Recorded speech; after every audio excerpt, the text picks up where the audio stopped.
This panel session is 45 minutes, and I've been given the rather challenging task of taking you guys around the region, updating you on as many markets as we can in 45 minutes.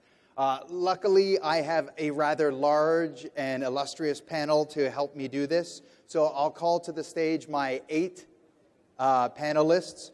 Walter Ye is the president of IFICA and also president and CEO of Taitra. Walter, come on up.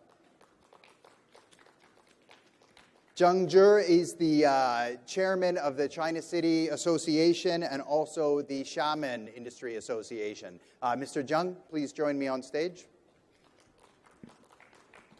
Priscilla Leong is the honorary secretary of SACIOS in Singapore and the managing director of Agility.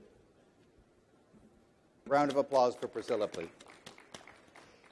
Andrew Kay is vice chairman of HSIA, the association in Hong Kong. Andrew's also the founder and owner of CP, an exhibition organizer. Yeah, we got a lot of clapping to do. Talun Tong is the president of the Thailand Exhibition Industry Association. Marissa Naliana is the secretary general of IFICA, and she's also president of Petco and chairman of PASIOS in the Philippines. Damien Angus is CEO of AEO, the Association of Event Organizers in the UK, and he's also the MD of Montgomery Exhibitions.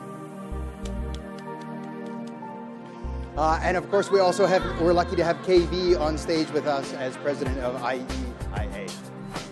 Big hand for the panel, please.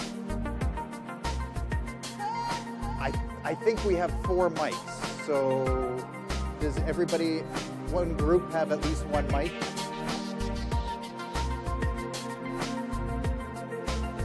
Yeah, okay.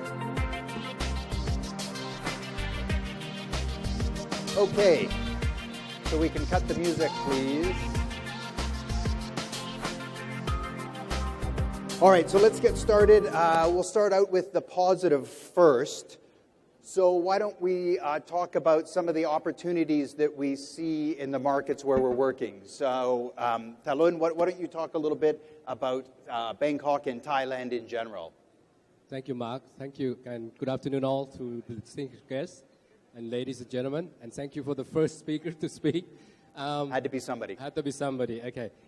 Yes, I have some updated to Bangkok, Thailand. As the president of the exhibition, Thai Exhibition Association, we are coming out with 3 different venues on opening already last year, and this year is also opening a new one, and also coming up next year there's another venue open. They're all in the city of Bangkok, but the other 2 actually on the regional city, which is the second city of Thailand. One in the northeast of Thailand, which is about 15,000 square meters in total space.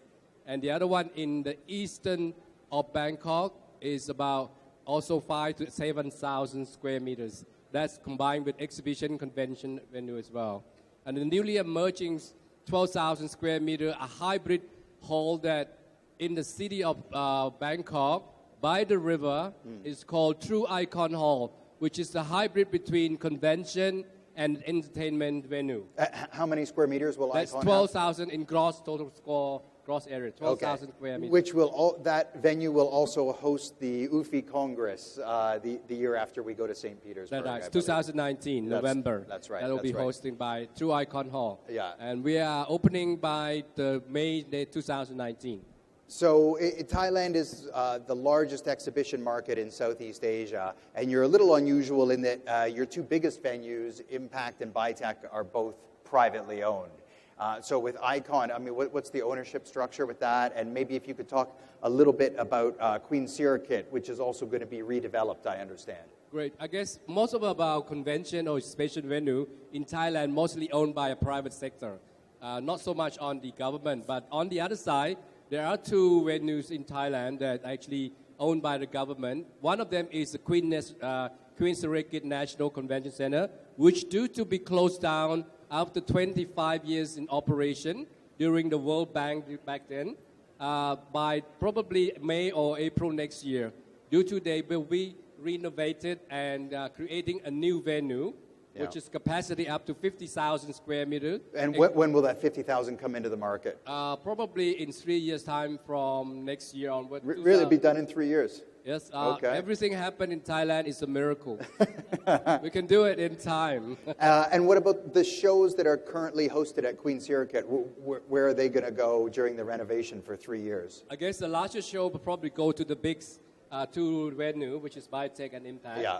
And then the middle show probably scatter around the country of the second city of Bangkok and also to the medium size of convention venue. And do you think when Queen Sirikit is closed and then that pushes some of those events to the other venues, is there going to be a crunch in terms of capacity availability in Bangkok during those 3 years? Definitely the 3 year will be probably, space will be running out of the exhibition organizer or even convention organizer. I guess we probably gear for that because the two events probably move out to the countryside or up north and up on the east side, especially on the Eastern Economic Corridor, which is the government. We'll come back to that in a minute, if you don't mind. Marissa, maybe you can update us a little bit on the Philippines in terms of overall opportunities, but also I think the venue landscape is changing as well, right? Good afternoon, everyone. Allow me to share with you some of the things happening in the Philippines. I think you know about our president. He is very interesting and he's kind of controversial. But even if he's controversial, our stocks keep rising. Our economic growth remains steady at 6.5 to 7%. And per projection of our Economic Development Council, it is going to rise from 7 to 7.5 this 2018. There are about 37 hotel projects coming up, 10,700 hotel rooms coming up. Is that all in Manila? This is from Manila and key cities like Cebu, Davao. Okay, so surrounding. And what's happening now in Manila is international organizers are coming in. UBM has an office in Manila, UBM Informa. Tarsius of UK, United Kingdom, has bought into a company for a food exhibition. And MP of Singapore has bought into a Philippine company. And there are many foreign organizers partnering with our local organizers. And themes that they go into are defense, auto parts, leather goods, garments, medical, marine, construction, water, and energy. And we expect more organizers to come within the next 2 years. Marissa, maybe can we focus on that for a sec? So you mentioned Tarsus, UBM MP, Informa. UBM, yeah.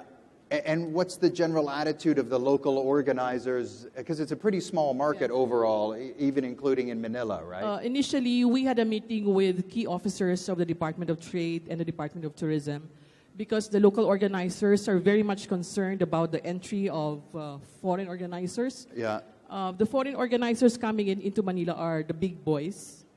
And the small organizers in the country could be eaten up by the new organizers. Realizing everything, looking into the global scenario, I think we have no choice but to cooperate and collaborate with the foreign organizers because that's the only way to go. Right. And the international organizers, for the most part, they're not launching on their own, are they? They're generally partnering with the local organizers. They have their own fairs done in other countries, and they're partnering with local organizers, right. Yes. Damien, maybe you can take a minute just to introduce a little bit about what Montgomery has in Asia, where you're focusing. I know we talked earlier about Singapore as a core focus. Maybe just give everyone a little background on your operations in Asia. Okay, good afternoon, everybody. We actually first came into Asia in 1974, launching an oil show into Singapore. So we've sort of been through the whole Asian different territories, come out the other side. And now we're sort of going back for more. I mean, we're very excited by the opportunities that are out there. At the moment, we've entered the market through art fairs. Art and photography are about a third of our business. It's a sector which very few other people compete in because it is a difficult sector to really get one's head around and to manage properly. However, that's given us a base in Hong Kong, in Shanghai. We're looking, we've got a show here in Delhi in India. And we're also launching into Taiwan as well. And all those markets are markets that we're very excited about developing further brands. But we're really getting ourselves established initially and building relationships before doing so. And initially, you chose Singapore as your core hub. Why did you focus on Singapore? I think the sort of whole Southeast Asian region has got very hot over the last sort of 3 years. And Singapore was very much seen as the hub for that. We had to look at where we would place an office in which to service the region and to look at opportunities.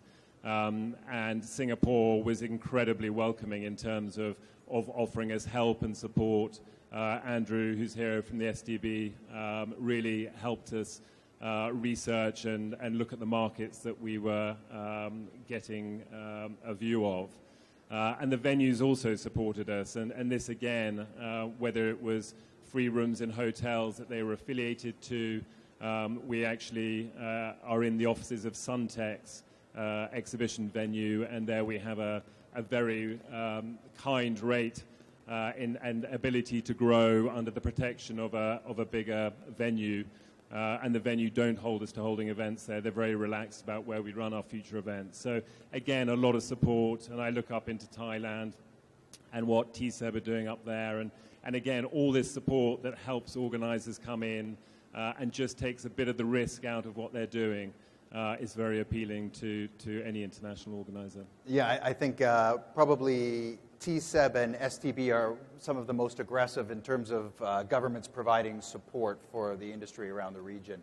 And in Singapore, your first show you launched, I think, was a gourmet food show, right? A niche show. Is that how you see the market growing for you in Singapore, focusing on more niche shows? It is. I think the Singapore market is fairly mature. It's very similar to UK, and I think those niche shows which take smaller parts out of the bigger shows is actually where the opportunity lies. It's certainly happening to us in the UK, where we have the big shows and smaller organizers are making our lives difficult.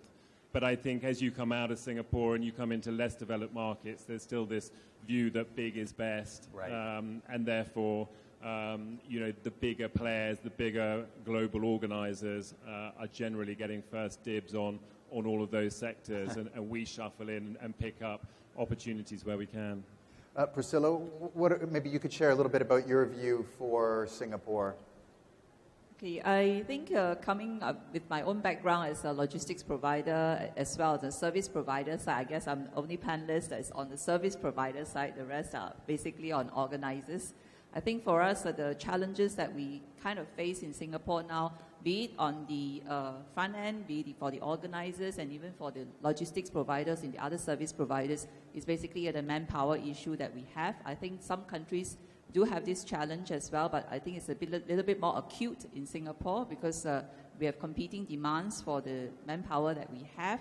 Therefore, I think as SASIOS, as the association for the industry, we are trying actively working with the government as well to promote the industry itself, be it from the front, for the organizers, itself, and also for that matter, they are providing Skill Future funding to train the young people, or the new generation to come out to this industry to support the growth of the industry going forward. So this is something that is quite close to heart for us.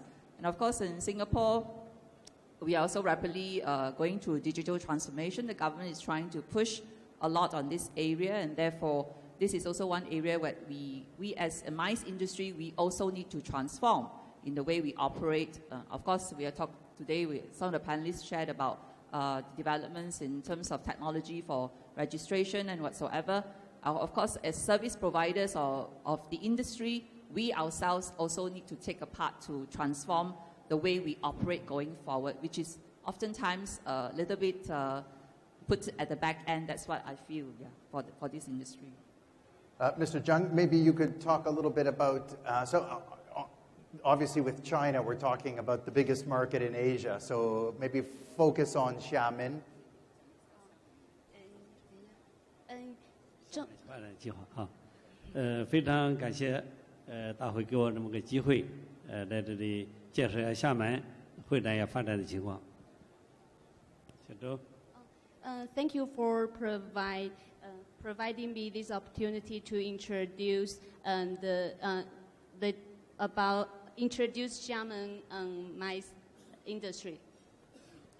大家知道，厦门呢是中国最早的经济特区，经过40年的发展，它经济已经有了繁荣的景象，工业、农业、服务业都得到了很好的发展，国民经济人均收入已经超过2万美元。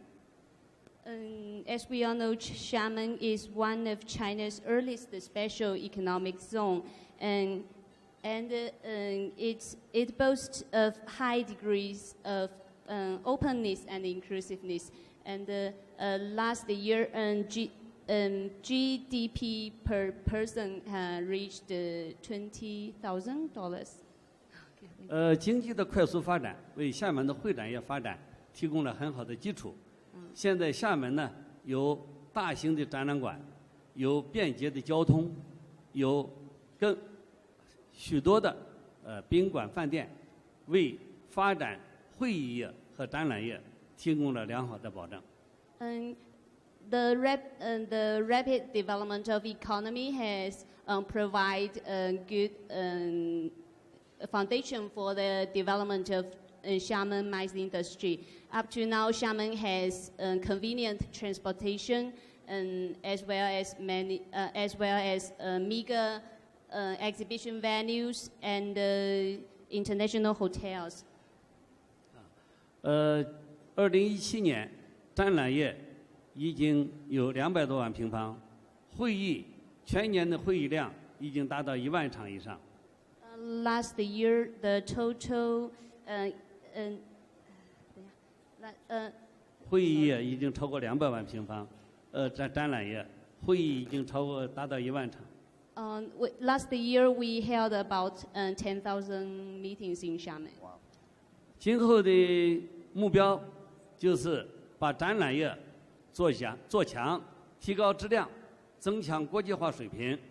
会议业呢，则要扩大规模，增加更多的国际性会议。谢谢。In the future, we plan to both improve our convention and the exhibition industry, as 不好意思，最后一句你再说一下。提高这个国际性水平嘛。And improve our international level. Thank you. 谢谢。Walter, you're next. Maybe you can tell us, I think everyone's interested in the venue situation in Taiwan. You've got the Nangang expansion coming online. Maybe you can update everyone on where that stands and how you think that will boost growth in Taiwan. Yes, before I talk about Taiwan, I would like to talk about our Africa, because we appreciate the invitation from IEIA for all our board member and advisory members to be here. Tomorrow we are going to have our board member meeting here in Hyderabad. Africa with 38 associations from Asia, and including totally around 11,000 corporate industry companies across Asia. So it's a platform for Asian exhibition and convention business. And our most important events is Asian Awards and Asian Youth Challenges. And Asian MICE Challenges is for young generation to meet together. For last few years, young professionals meet together to share, to learn each other. And we will continue that activity for the future, also including this year. And exhibition space in Asia is increasing. Most countries have new space. They are expanding. From Japan, big size expanding. Malaysia is expanding. Hong Kong, China, and Indonesia, and Thailand. most countries expand their venue. So I think the exhibition industry in Asia will be even more growth, better than in the past. And here we are in India. I'm glad to learn that ITPO, they have a very big expansion of their exhibition space, and that will be the future. So I think the Indian is a booming market. It's worthwhile for us to come here to share with them and to work together with India. And we can find another opportunities here in India. And also I would like to talk about Taiwan's exhibition. We are short of our exhibition space, but next year we are going to have around 40,000 square meters space for our trade shows. So many trade shows will expand next year, including our bicycle show, which is the leading bicycle show in Asia, #1 in the world. And Computex also #2 in the world. We are expanding next year. Computex is the most important AIoT show and startup show in the world, only second to CES in Las Vegas. And we also have many other industry shows like machine tools, hardware, fasteners. So most shows in Taiwan is international show because Taiwan's local market is small. And we are expanding our markets to our Asian neighbors and also international markets. So thank you very much for inviting me here. And it is a very good opportunity for me and my Africa board members here to meet with Indian industry, and we hope we can establish more cooperation here in India. Thank you very much. Walter, how big is Computex and the bike show in terms of net square meters? Computex now only 100,000 square meters. Only. Next year will be 140,000 square meters. It's going to grow 40% in 1 year. Yes, Yeah. but the most important thing is we find the most important startup companies from different countries and to invite them to Taiwan to showcase their innovation. Innovation is important for exhibition industry. Last week, I was in Israel to find more startup to Taiwan for our Computex, and we also introduced our Computex to their business. So we hope our show will be more international. Like the bicycle show, we have 30% exhibitors coming from abroad, from Italy, from Germany, from Japan, from France. So we hope our show will be a good platform combined with the industry of Taiwan, and we can create a good platform for international buyers to meet their suppliers in our show. Thank you. Andrew, I didn't forget about you. So I think you've got more experience in emerging markets than anyone I know, right? I mean, you've been operating in Myanmar and Vietnam since the 90s. Maybe you can talk a little bit about that experience and where you see the opportunities in emerging markets in Asia. Yes, let me introduce myself. Hong Kong is such a market. There are only 3 kinds of exhibition organizer. One is the semi-government, which is the Hong Kong TDC, and they organize over 50% of all the exhibitions. And then the other are the international organizer, like UBM and etc. So the market for domestic local organizer is very rare. So the local company have to think about some other market. And lucky we have China, and a lot of Hong Kong local organizers start our exhibitions in China since 1980, when China opened its door. And in the 80s and 90s, Hong Kong organizer really dominate all the exhibitions in China before the China know how to do their own exhibitions, and foreign organizers capture the market. But as you know, we are just a entrepreneur. An entrepreneur is a little bit difficult to survive when the market become very mature. So we have to find new markets. So in 1989, we went to Vietnam, and then we went to Myanmar, we went to Sri Lanka, and then I also go back to Hong Kong, and now I'm going to Philippines. Wow. So it seems we don't make Hong Kong our home market. We make the whole world as my home market. Thank you. Thanks, Andrew. Okay, I'll come back to you with a few more. KV, the hometown favorite. So I've been coming to this event since the first edition, and there's always been a similar theme. You need more venues, people would say. Yeah. So now I think after the presentations this morning, we can see the venue landscape is changing really rapidly in India. So what do you anticipate in terms of growth, in terms of changing of the composition of the market? You think there'll be more international organizers, more local shows? How do you see it changing with the venues changing? Yeah, thank you, Mark, and good afternoon, everybody. We have seen the industry study report being presented a little while ago, which had stated statistics based on the research period of 2016-17, which says that the infrastructure capacity addition in India would be about 100% in the next 3-4 years. These are numbers which are really in the public domain, the numbers which are kind of declared. But unofficially, my estimate is that in the next 5 years, we could see the venue landscape in terms of capacity growing by almost 300%. Wow. The current number that is quoted in the report is about 400,000 plus of net exhibition space available in India today.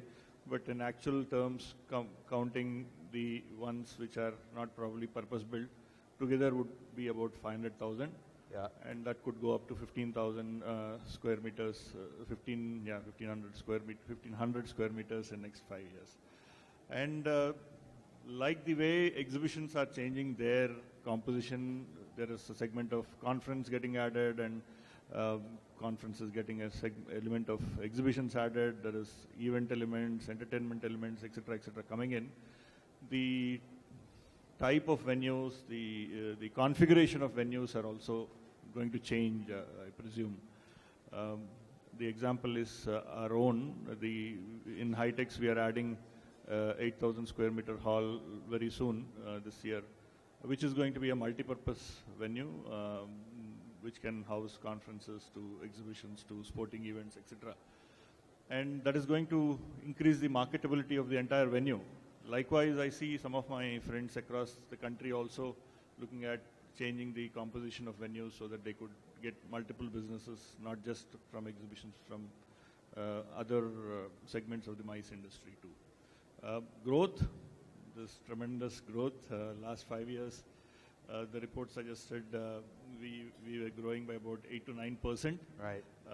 And OFI's barometer also says that if the capacity addition is achieved like it is promised, then we would see double-digit growths year on year.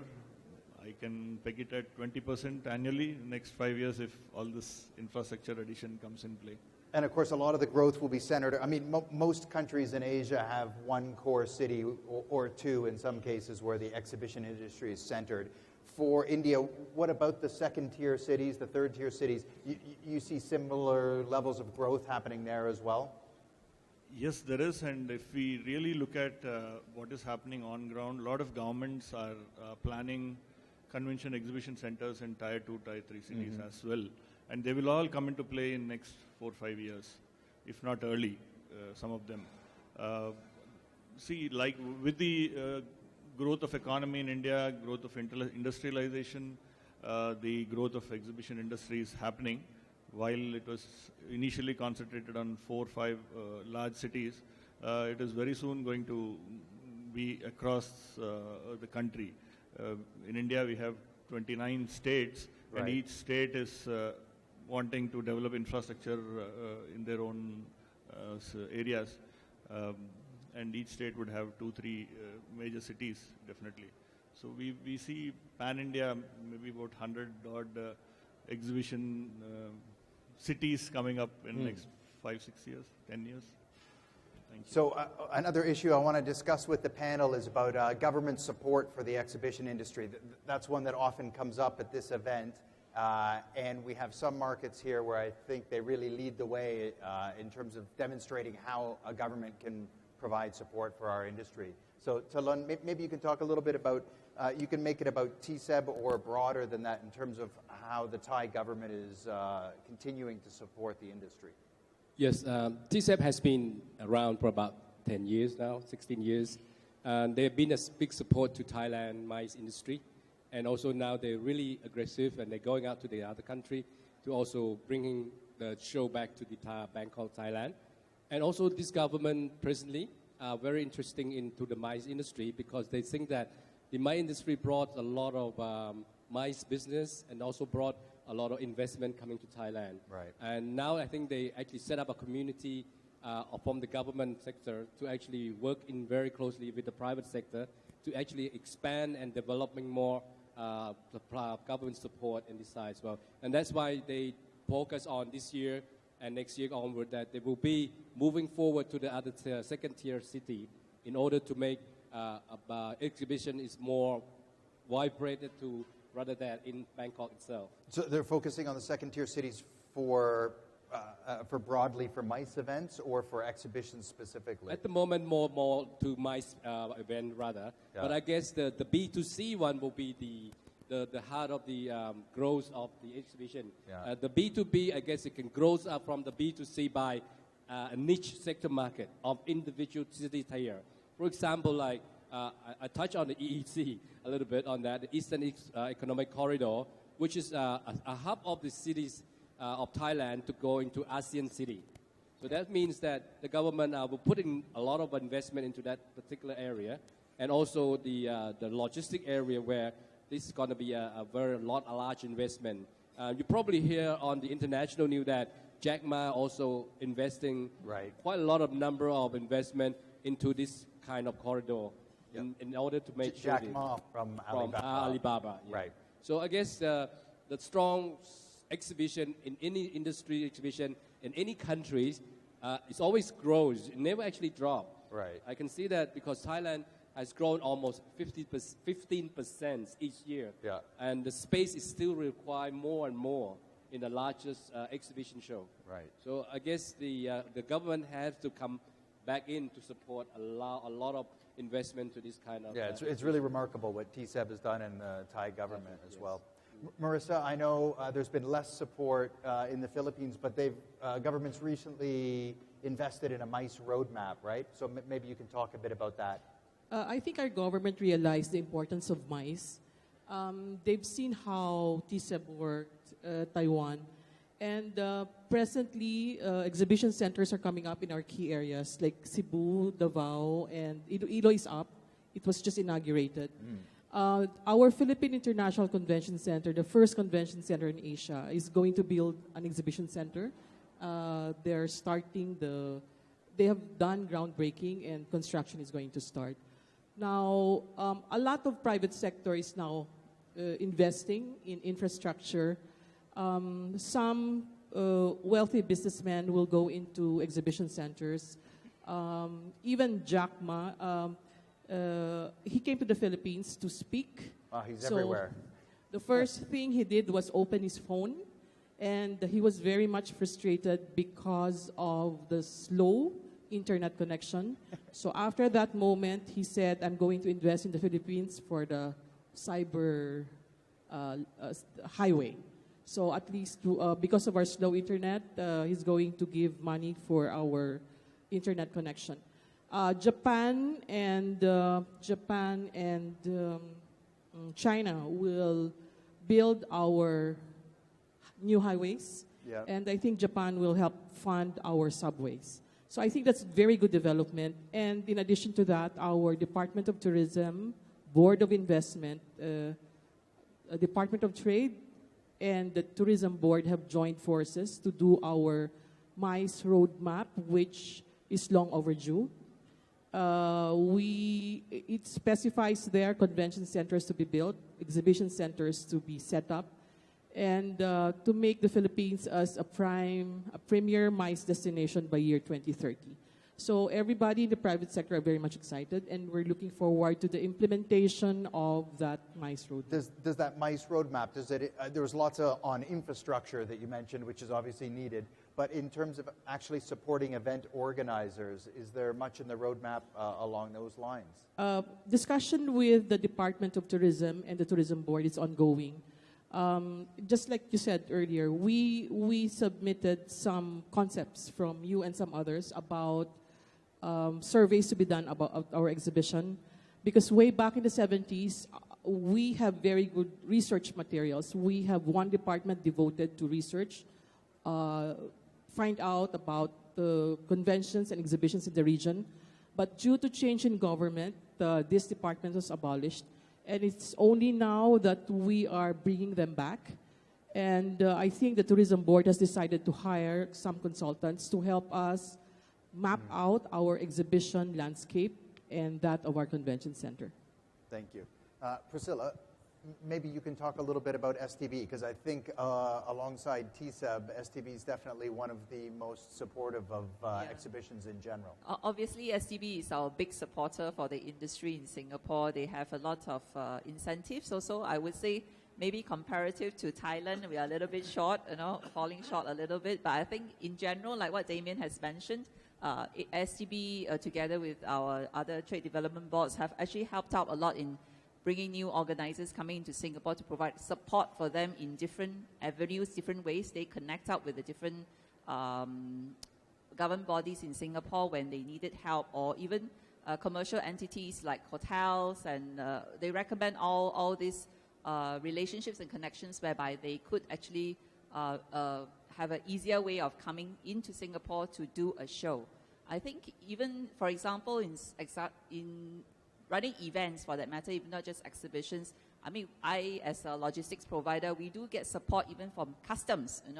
Customs also is being engaged to facilitate in certain type of shows where you can clear the cargo faster, easier, and things like that. So Singapore as itself, with all the government bodies, actually we can work pretty close together as one body when there's a necessity to do so. So these are the kind of facilitation that can be accorded to international organizers as coming into Singapore to do a show. Yeah, and I think for an organizer coming into a new market, that's essential, right? Helping them get those relationships, whether with hotels or the trade associations. We've got a few minutes left. We've got 8 panelists with a wealth of experience. Do we have any questions out there? If you have a question, you can put your hand up or just stand up so I can see you through the lights here. Anyone?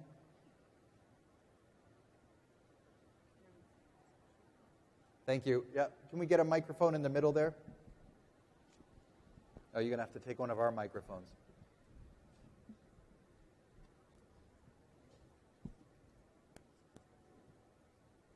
A little faster. Thank you. Hi all, this is Maruti. We are running a startup company called Book My Stall. It is an online stall booking platform. So I want to... a little louder, we can't hear you. I want to listen your views about the stall booking through online, this stall booking sector. Online stall booking. The views about what? Online stall booking, I'm talking about. We are running a startup venture called Book My Stall. That is an online stall booking platform. Online stall booking platform. Oh, stall booking. Sorry, I heard stockbroking. Got it. Anyone want to take a shot at that? Online stall booking? Damien? I'll give it a go. I mean, I think the personal touch in exhibitions and events is pretty important, and I think that connection between salesperson and client is pretty key. However, there are some sectors where I know online bookings for stands do happen. I believe EasyFares ran a trial in terms of being able to do that. I don't know how successful that was, but certainly I feel that in sort of outside of Asia, stands are actually getting smaller, but exhibitor numbers are going up, and therefore we're having to employ far more salespeople to deliver the number of stands that we need to fill our exhibitions. And therefore, perhaps online bookings is a way to get some of those sort of converted exhibitors to easily get on board without having to tie up time for our salespeople. Oh, there's another question. Keep your hand up, please, so we can get the mic back. Hi, my name is Richmond from Singapore. I've been in the industry for last year only, but I'm just curious and wanted to know.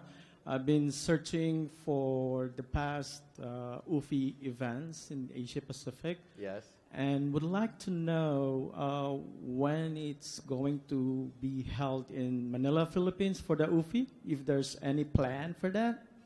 Thank you. So that's a great question. So UFI has a number of events that rotate around the region. We have the Global Congress, and we also have the Asia Conference, which is now in its 11th edition. We're going for the first time to Tokyo next year. It has never been to Manila, and I'm not the best person to answer that. Marissa, maybe you want to tell us when it's going to go to Manila. After this meeting, I will set Mark Cochrane to meet with our new Department of Tourism Secretary. She just got appointed, so Mark will have the chance to present UFI in Manila. Excellent. I welcome any chance to go to Manila. That's great. Thank you. And thanks for the question. You have a microphone? Last question. Yeah, it will be a short one because Żaneta Berus, Ptak Warsaw Expo, Poland. As many of you have mentioned, you know that some countries are already too small for your activity because it's a global one. I wonder, you know, if you are planning maybe to get under your consideration Polish market, you know, and especially that we are the new member of UFI and we are the biggest venue in Poland, offering 143,000 square meters. So that's the big number. And taking in consideration, you know, our GDP and our results, economic results and booming economy, it might be of interest, especially that it's a country which offers, you know, much. Plus, we as a venue offer also, you know, the hosted buyer program guaranteeing, you know, the visitors not just from Poland but also from other countries as well. Thank you. So, nice plug for Poland. Any of the organizers here considered Poland before? I'm going back to Damien again. Yeah, I mean, Zenita and I have had discussions, and funnily enough, we're sending one of our team members over. She's, yeah, so yeah, we are looking at it. Walter, what about any Polish exhibitors and visitor groups coming from Taiwan or vice versa? Yes, Portland is an important exhibition venue in Europe. Tetra always organize delegation to join the Portland show. That is a very important part for Central Europe. But I would like to add one thing, is education and talents. Talents is important for exhibition business. Yeah. So we Asian countries now all focus on, a lot of our partner focus on education.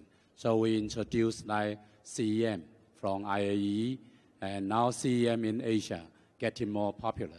That is very important training and education for exhibition professionals. Also, CMP is good for ECAT, or good for meetings. So we should train more professionals in Asia. Agreed. I think the industry's changing and the skills that are needed are changing, and that's something UFI focuses on as well. So I wanted to finish early to make up some time. We're an hour and a half behind, and I'm giving you back 30 seconds. So there you go. Can we have a big round of applause for these panelists? Thank you very much.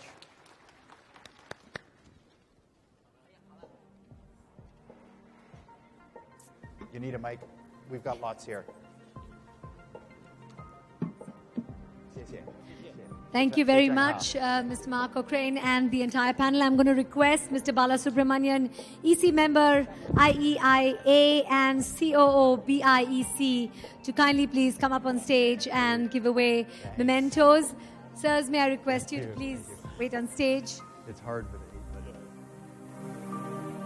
As this is a token of our gratitude and appreciation.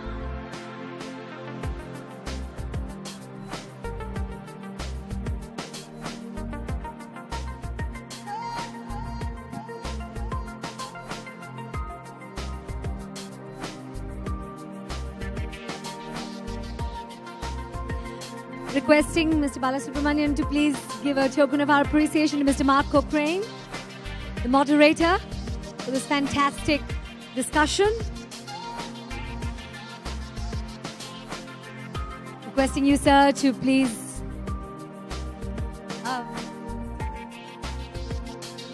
yes, Mr. Walter Ye.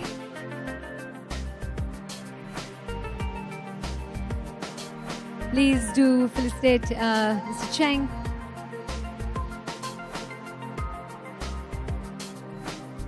Requesting you to give away our token to Ms. Priscilla Leong.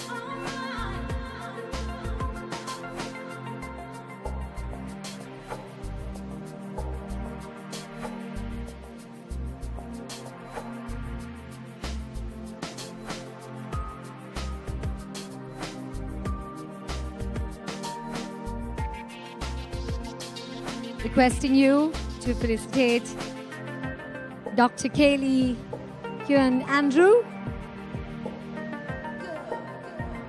Mr. Talun Teng,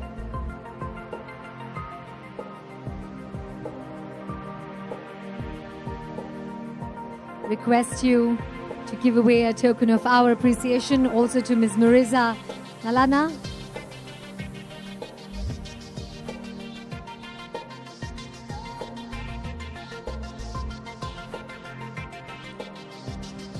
Mr. Damien Angus, please.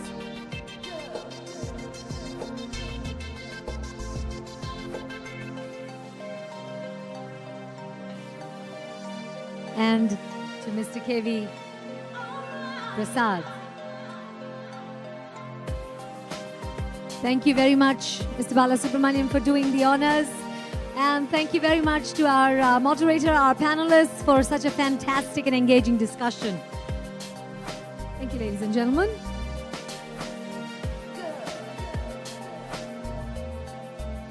While they are standing for a photo opportunity, ladies and gentlemen, in the interest of keeping time, I'd like to start talking about our next fantastic discussion that happens to be about the exhibition industry in Asia.